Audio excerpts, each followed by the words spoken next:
आप देख रहे हैं रोशन पाकिस्तान न्यूज। और हर के इत्तेहाद का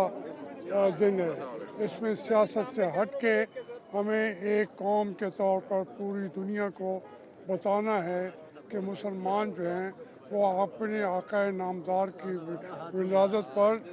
इकट्ठे हैं और ये दुआ करते हैं कि तो ये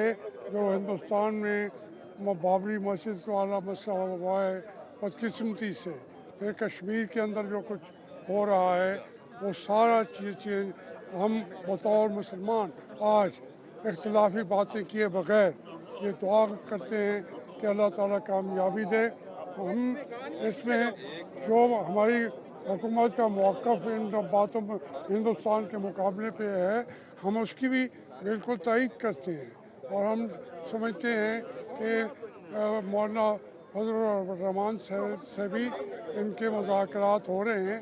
कोई इंशाअल्लाह अच्छी डायरेक्शन पर जाएंगे।